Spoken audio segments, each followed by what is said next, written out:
ತಮ್ಮ ಜ್ಞಾನಾರ್ಜನೆಗೆ ಬುನಾದಿ ಹಾಕಿದಂತಹ ಶಾಲೆ ಕಾಲೇಜುಗಳನ್ನು ಮರೆಯುವವರ ಸಂಖ್ಯೆನೇ ಹೆಚ್ಚಂತ ಹೇಳ್ಬೋದು. ಏನು ತಾವು ಓದೋ ವಿದ್ಯಾಭ್ಯಾಸ ಮುಗಿದ ಕೂಡಲೇ ಆ ಕಡೆ ಮುಖ ಮಾಡಿ ನೋಡಿದವರ ಸಂಖ್ಯೆನೇ ಹೆಚ್ಚಾಗಿ ಕಾಣ್ತೀವಿ.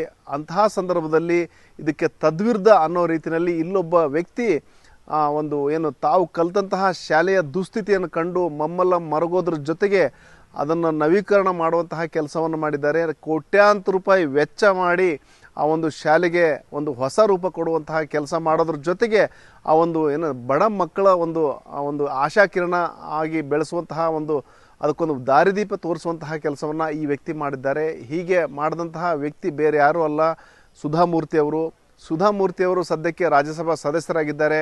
ಜೊತೆಗೆ ಏನು ಇನ್ಫೋಸಿಸ್ ಸಂಸ್ಥೆ ಇದೆ, ನಾರಾಯಣ ಮೂರ್ತಿ ಅವರಿದ್ದಾರೆ, ಅವರ ಪತ್ನಿಯೂ ಆಗಿದ್ದಾರೆ. ಇನ್ಫೋಸಿಸ್ ಅಂದ ಕೂಡಲೇ ವಿಶ್ವದ ಬೇರೆ ಬೇರೆ ಯಾವುದೇ ಮೂಲೆಯಲ್ಲೂ ಸಹ ಅದರ ಹೆಸರು ಅಷ್ಟರ ಮಟ್ಟಿಗೆ ಪ್ರಖ್ಯಾತಿಯಾಗಿದೆ.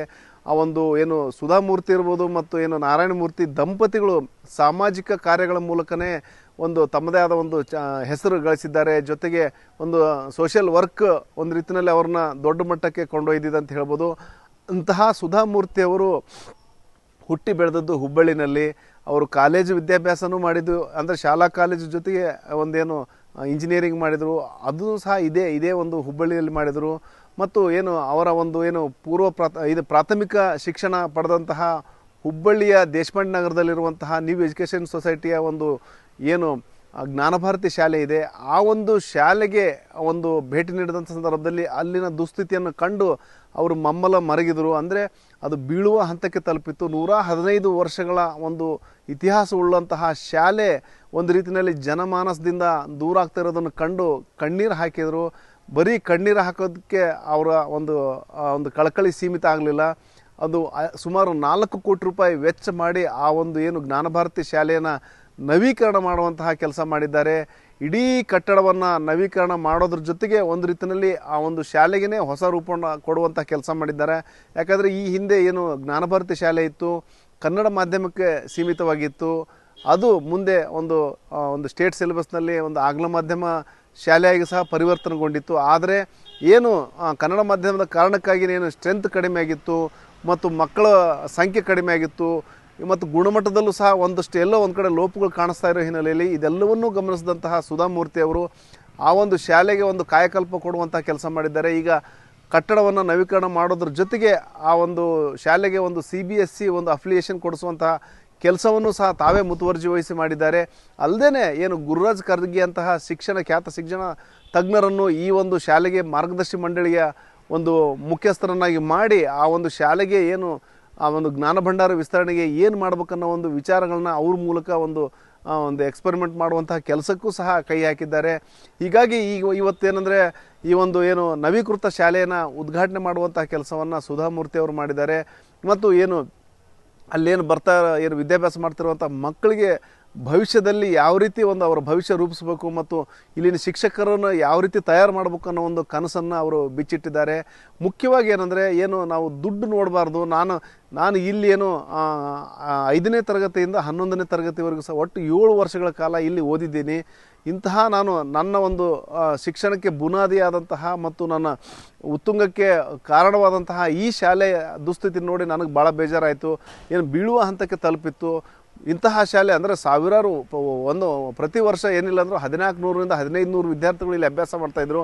ಈಗ ಅದರ ಸ್ಟ್ರೆಂತ್ ಗಣನೀಯವಾಗಿ ಕಡಿಮೆ ಆಗಿದೆ. ಜೊತೆಗೆ ಕಡೆ ಸ್ಟ್ರೆಂತ್ ಕಡಿಮೆ ಆಗೋದ್ರ ಜೊತೆಗೆ ಮತ್ತೊಂದು ಕಡೆ ಈಗೇನು ಶಾಲೆಯ ಕಟ್ಟಡದ ದುಸ್ಥಿತಿ ಕಾರಣದಿಂದಾಗಿ ಮತ್ತಷ್ಟು ಸಮಸ್ಯೆ ಆಗ್ತಿರೋದನ್ನು ನೋಡಿ ನನಗೆ ಸುಮ್ಮನಿರೋಕ್ಕಾಗಲಿಲ್ಲ. ಹಾಗಾಗಿ ನಾನು ಹಣ ನೋಡಲಿಕ್ಕೆ ಹೋಗಲಿಲ್ಲ. ನನ್ನ ಕೈಲಾದಷ್ಟು ಸಹಾಯ ಮಾಡೋದ್ರ ಜೊತೆಗೆ ಆ ಇಡೀ ಕಟ್ಟಡವನ್ನು ರೆನೋವೇಷನ್ ಮಾಡುವಂಥ ಕೆಲಸ ಮಾಡಿದ್ದೀನಿ. ಮತ್ತು ಆ ಗುಣಮಟ್ಟದ ಶಿಕ್ಷಣಕ್ಕಾಗಿ ಏನೆಲ್ಲ ಮುಂದೆ ಸಾಕಾರ ರೂಪ ಮಾಡಬೇಕು ಅನ್ನೋದನ್ನು ಪರಿಕಲ್ಪನೆಯನ್ನು ಮುಂದೆ ಇಟ್ಟಿದ್ದೀನಿ. ಹಾಗಾಗಿ ಮುಂದಿನ ದಿನಗಳಲ್ಲಿ ಖಂಡಿತವಾಗಿಯೂ ಇದು ಮತ್ತಷ್ಟು ಉತ್ತುಂಗಕ್ಕೆ ಒಯ್ತದೆ ಅನ್ನೋ ವಿಶ್ವಾಸದಲ್ಲಿ ಸುಧಾಮೂರ್ತಿ ಅವರಿದ್ದಾರೆ. ಅನೇಕ ಬದಲಾವಣೆ ಮಾಡಿದ್ವಿ. Physics lab, chemistry lab, mathematics lab, language lab, computer lab, ಆಮೇಲೆ ರ್ಯಾಂಪ್ ಮಾಡಿದ್ವಿ. ಮೇಲೆ ಹತ್ತಲಿಕ್ಕೆ ಇಳಿಲಿಕ್ಕೆ ಮಕ್ಕಳಿಗೆ ಅನುಕೂಲ ಆಗಲಿ ಅಂತ ರಿನೋವೇಷನ್ ಮಾಡಿ ಆಡಿಟೋರಿಯಮ್ಮು, ಇದು ಪ್ರಿನ್ಸಿಪಾಲ್ ರೂಮು, ಸಣ್ಣ ಫಸ್ಟ್ ಏಡಕ್ಕೆ ಒಂದು ರೂಮು, LKG ಮಕ್ಕಳಿಗೆ ಆಟ ಆಡಲಿಕ್ಕೆ ಮತ್ತು ಫಿಸಿಕಲಿ ಹ್ಯಾಂಡಿಕ್ಯಾಪ್ ಟಾಯ್ಲೆಟ್ಟು, ಗಂಡು ಟಾಯ್ಲೆಟು, ಹೆಣ್ಮಕ್ಳ ಟಾಯ್ಲೆಟು, ಹೀಗೆ ಎಲ್ಲ ಮೊದಲಿನಿಂದ ಅದಿಂದ ಜ್ಞವರೆಗೂ ಮಾಡಿದ್ದೀವಿ.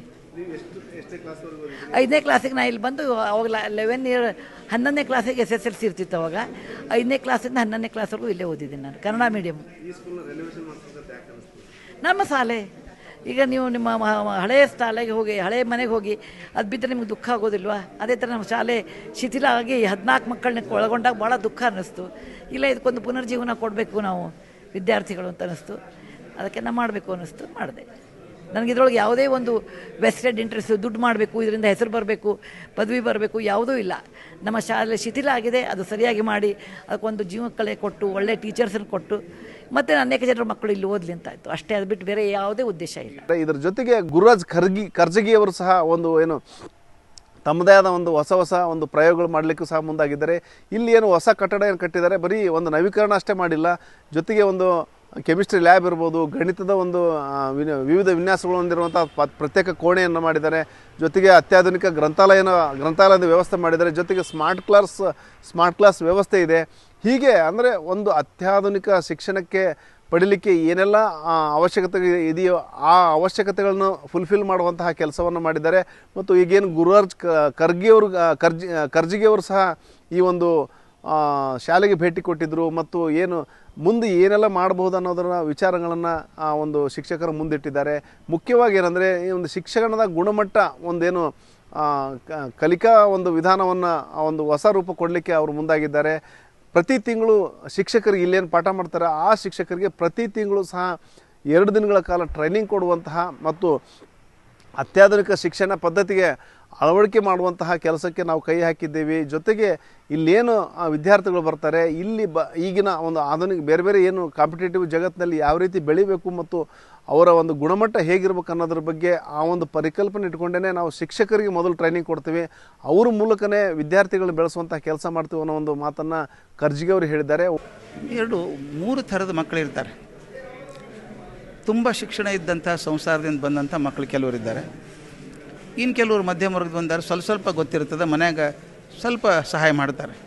ಇನ್ನು ಕೆಲವರು ಮನೆಯೊಳಗೆ ಸಹಾಯ ಮಾಡೋರು ಇಲ್ಲೇ ಇಲ್ಲ, ಫಸ್ಟ್ ಜನ್ರೇಷನ್ ಲರ್ನರ್ಸ್ ಇರ್ತಾರೆ. ಆ 3 ಜನನ ಮನಸ್ಸಲ್ಲಿ ಇಟ್ಕೊಂಡು ಮಾಡಬೇಕು ಅಂತ ನಾವೇನು ಮಾಡ್ತೀವಿ, ಕಲಿಸ್ಬೇಕಾದ್ರೆ ಇಲ್ಲಿ ಪಾಠ ಕಲಿಸೋದು ಚಟುವಟಿಕೆಗಳ ಮೂಲಕನೇ ಕಲಿಸ್ಬೇಕು. ಅದು ಮುಖ್ಯ. ಟೀಚರಿಗೆ ಕಲಿಸಿದ್ದೀವಿ ನಾವೀಗ. ಟೀಚರ್ ಮಾಡಬೇಕಾದ್ರೆ ಬರೀ ಬಾಯಿಂದ ಹೇಳೋದಿಲ್ಲ, ಒಂದು ವಿಡಿಯೋ ತೋರಿಸ್ಬೇಕು, ಒಂದು ಆಡಿಯೋ ತೋರಿಸ್ಬೇಕು. ಒಂದು ವಿಚಿತ್ರ ಹೇಳ್ತೀನಿ ಹೆಂಗಿದೆ ಅಂತ. ಪ್ರತಿಯೊಂದು ಪಾಠಕ್ಕೊಂದು ಫೋಲ್ಡರ್ ಮಾಡ್ತಾರೆ ಇಲ್ಲಿ, ಪ್ರತಿಯೊಂದು ಪಾಠಕ್ಕೆ. ಆ ಪಾಠಕ್ಕೆ ಬೇಕಾದಂಥ ಶಿಕ್ಷಣ ಪದ್ಧತಿ ಆಗಲಿ, ಆಟ ಏನದ, ವಿಡಿಯೋಸ್ ಏನದ, ಆಡಿಯೋ ಏನದ, ಪವರ್ ಪಾಯಿಂಟ್ ಏನದ, ಕ್ವಶನ್ ಆನ್ಸರ್ಸ್ ಏನವ, ಎಲ್ಲ ಒಂದು ಫೋಲ್ಡರ್ನಾಗಿರ್ತದೆ. ಅಂತ ಅಷ್ಟು ರಿಸರ್ಚ್ ಮಾಡಬೇಕಲ್ಲ ಟೀಚರ್ಗೆ ಇಷ್ಟು ಗೊತ್ತಿದ್ರೆ ಒಂದು ಸ್ವಲ್ಪ ಹೇಳಲಿಕ್ಕೆ ಬರ್ತದೆ ಕ್ಲಾಸ್ನಾಗ. ಇದು ಟೆಕ್ಸ್ಟ್ ಬುಕ್ ಓದ್ಕೊಂಡು ಹೋದರೆ ಪಾಠ ಮಾಡ್ಲಿಕ್ಕೆ ಆಗೋದಿಲ್ಲ. ನಾನು ಹಿಂದೆ ರಾಜರತ್ನಂ ಹೇಳೋರು, ನೀವು ಓವರ್ ಹೆಡ್ ಟ್ಯಾಂಕ್ ತುಂಬ್ಕೊಂಡಿದ್ರೆ ನಳದಾಗ ನೀರು ಬರ್ತದೆ ಅಂತ, ಇಲ್ಲ ಬರೀ ಗಾಳಿ ಬರ್ತದೆ. ಟೀಚರ್ಗೆ ಅದೇ ಮಾಡ್ತೀವಿ ನಾವೀಗ, ರಿಸರ್ಚ್ ಮಾಡಿಸಿ ಆ ವಿಷಯದ ಬಗ್ಗೆ ಏನು ಹೇಳಬೇಕು, ಏನು ಹೇಳಬಾರ್ದು. ನಮ್ಮ ಉದ್ದೇಶ ಫೋಕಸ್ ಇರೋದೆಲ್ಲ ಟೀಚರ್ ಮೇಲೆ. ಟೀಚರ್ ಚಲೋ ಆದ್ರೆ ಅಂದರೆ ಆಟೋಮೆಟಿಕಲಿ ಮಕ್ಕಳಿಗೆ ಪಾಠ ಚೆನ್ನಾಗಿ ಆಗ್ತದೆ. ಇನ್ನೊಂದು ಭಾಳ ಮುಖ್ಯ, ಮಕ್ಕಳನ್ನ ನಾವು ಪ್ರೀತಿಯಿಂದ ನೋಡ್ಕೋಬೇಕು. ಅವು ಕ್ಲೈಂಟ್ ಅಲ್ಲ, ಕಸ್ಟಮರ್ ಅಲ್ಲ, ಅವು ನನ್ನ ಮಕ್ಕಳೇ ಅಂತ ತಿಳ್ಕೊಂಡು ಪಾಠ ಮಾಡೋ ಹಂಗೆ ಶಿಕ್ಷಕರ ಮನಸ್ಸು ತಯಾರು ಮಾಡಬೇಕು. ಒಂದು ಸಲ ಆ ಮಕ್ಕಳು ನನ್ನ ಮಕ್ಕಳು ಅಂತ ಟೀಚರ್ ಅಂದ್ಕೊಂಡ್ಬಿಟ್ರೆ ಪಾಠ ಮಾಡೋ ರೀತಿಯೇ ಬೇರೆ ಆಗ್ತದೆ. CBSE ಸಿಲೆಬಸ್ ಮಾಡಿದೆ. ಹೌದು, ಎವ್ರಿ ಮಂತ್, ಪ್ರತಿ ತಿಂಗಳು. ಯಾವ ಶಾಲೆಗೂ ಇಲ್ಲ, ನಾನು ಗ್ಯಾರಂಟಿ ಹೇಳ್ತೀನಿ. ಪ್ರತಿ ತಿಂಗಳು 2 ದಿವಸ ಅವ್ರಿಗೆ ಟ್ರೈನಿಂಗ್ ಇರ್ತದೆ. ನಮ್ಮವ್ರು ಬರ್ತಾರೆ, ಅವ್ರು ಕ್ಲಾಸಿಗೆ ಹೋಗ್ತಾರೆ, ಅವ್ರು ಹೇಗೆ ಪಾಠ ಮಾಡ್ತಾರೆ ನೋಡ್ತಾರೆ. ಇವತ್ತೇನು ತಪ್ಪು ಮಾಡಿದ್ರಿ ಸರಿ ಮಾಡ್ಕೊಳ್ಳಿ, ಅದನ್ನು ಬೋರ್ಡ್ ಮೇಲೆ ಬರೆಯೋದು ಹಿಂಗಲ್ಲ, ಅಲ್ಲಿಂದ ಶುರು ಮಾಡಿ ವಿಷಯ ಇನ್ನೊಂದಿಷ್ಟು ಹೇಳಬೇಕಾಗಿತ್ತು, ಇದು ಹೇಳಬೇಕಾಗಿತ್ತು. ಪ್ರತಿಯೊಂದು ಕ್ಲಾಸ್ ಕರೆಕ್ಷನ್ ಆಗ್ತದೆ. ಇನ್ನು ಮುಂದಿನ ತಿಂಗಳಿಂದ ನಿಮ್ಗೆ ಆಶ್ಚರ್ಯ ಆಗ್ತದೆ, ಪ್ರತಿ ದಿವಸ ನಾನು ಬೆಂಗಳೂರಿಗೆ ಬರ್ತದೆ ಏನೇನು ಪಾಠ ಮಾಡಿದ್ರು ಏನು ಮಾಡಲಿಲ್ಲ ಅಂತೇಳಿ. ಅಂದರೆ ಸಿಲೆಬಸ್ ಕವರೇಜ್ ಕರೆಕ್ಟ್ ಆಯ್ತಾ ಇಲ್ಲ, ಅವಸರ ಮಾಡಿದ್ರ, ಕ್ವಶನ್ ಪೇಪರ್ ಸರಿ ಇತ್ತಾ, ಒಂದು ಮಿಸ್ಟೇಕ್ ಆಯಿತಾ, ಈ ರೀತಿ ಒಂದೇ ಸಮ ಮಾನಿಟರ್ ಮಾಡ್ತಾಯಿದ್ರೆ ಒಂದು 6 ತಿಂಗಳು ಎಲ್ಲ ಶಿಕ್ಷಕರು ತಯಾರಾಗಿಬಿಡ್ತಾರೆ. ಮೊದಲು ನಾವು ಶಿಕ್ಷಕರನ್ನ ಇಂಟರ್ವ್ಯೂ ಮಾಡೋದು ತೊಗೋತೀವಿ, ಚೆನ್ನಾಗಿರೋರನ್ನ ತೊಗೋತೀವಿ, ಆಮೇಲೆ ಕೂಡ ಕಂಟಿನ್ಯೂಸ್ ಟ್ರೈನಿಂಗ್ ಮಾಡಬೇಕು. ಕೆಲವು ಮ್ಯಾನೇಜ್ಮೆಂಟ್ ಏನು ಮಾಡ್ತಾರೆ, ಹಂಗೆ ಟ್ರೈನಿಂಗ್ ಮಾಡೋದು ಬಿಟ್ಟು ಹೋಗ್ಬಿಡ್ತಾರೆ ರೀ ಅವರು ನಮ್ಮನ್ನ ಅಂತ. ಅದು ಬಿಟ್ಟು ಹೋದರೂ ಏನು ತೊಂದರೆ ಇಲ್ಲ, ಅಲ್ಲಿ ಹೋದಲ್ಲಿ ಚೆನ್ನಾಗಿ ಪಾಠ ಮಾಡ್ತಾರೆ, ಎಲ್ಲಿದ್ದು ಒಳ್ಳೆ ಮಾಡ್ತಾರೆ. ಹೀಗಾಗಿ ನಮ್ಮಲ್ಲಿ ಇರೋ ತನಕ ಆ ಶಿಕ್ಷಕರಿಗೆ ಪ್ರತಿ ತಿಂಗಳು ಟ್ರೈನಿಂಗ್ ತಪ್ಪಿದ್ದಲ್ಲ, ಮಾಡಲೇಬೇಕಾಗಿ. ಒಟ್ಟಾರೆ ಏನು ತಾವು ಬೆಳೆದಂತಹ ಶಾಲೆಗೆ ಒಂದು ಹೊಸ ಕಾಯಕಲ್ಪ ಕೊಡೋದ್ರ ಜೊತೆಗೆ ಭವಿಷ್ಯದಲ್ಲಿ ಮತ್ತಷ್ಟು ಒಂದು ಪ್ರತಿಭೆಗಳನ್ನ ಬೆಳೆಸಲಿಕ್ಕೆ ಒಂದು ಅವರ ಬೆಳವಣಿಗೆಗೆ ನೀರೆಚ್ಚುವಂತಹ ಕೆಲಸವನ್ನು ಸುಧಾಮೂರ್ತಿ ಅವರು ಮಾಡಿದ್ದಾರೆ. ಅದಕ್ಕೆ ಸಪೋರ್ಟಿವ್ ಆಗಿ ಗುರುರಾಜ್ ಕರ್ಜಗಿಯವರು ಸಹ ಒಂದು ಕೆಲಸ ಮಾಡ್ತಾ ಇದ್ದಾರೆ. ಹಾಗಾಗಿ ಇವರಿಬ್ಬರ ಒಂದು ಏನು ಸಂಗಮದಲ್ಲಿ ಮತ್ತಷ್ಟು ಆ ಒಂದು ಏನು ಜ್ಞಾನಭಾರತಿ ಶಿಕ್ಷಣ ಸಂಸ್ಥೆ ಶಾಲೆ ಮತ್ತಷ್ಟು ಜ್ಞಾನ ವಿಸ್ತಾರಕ್ಕೆ ಅಡಿಪಾಯ ಆಗಲನ್ನೋ ಒಂದು ಹಾರೈಕೆ ನಮ್ಮದು ಆಗಿದೆ. ಶಿವರಾಮ ಸುಂಡಿ, ನ್ಯೂಸ್ 18 ಹುಬ್ಬಳ್ಳಿ.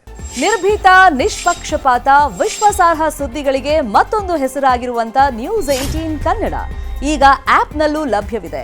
ದಯವಿಟ್ಟು ಇಲ್ಲಿರುವಂತ QR ಕೋಡ್ ಸ್ಕ್ಯಾನ್ ಮಾಡಿಕೊಂಡು ಆಪ್ ಡೌನ್ಲೋಡ್ ಮಾಡೋದಕ್ಕೆ ಮರಿಬೇಡಿ. ನಿಮ್ಮ ಬೆಂಬಲ ಹೀಗೆ ಸದಾ ನಮ್ಮೊಂದಿಗಿರಲಿ. ಧನ್ಯವಾದ.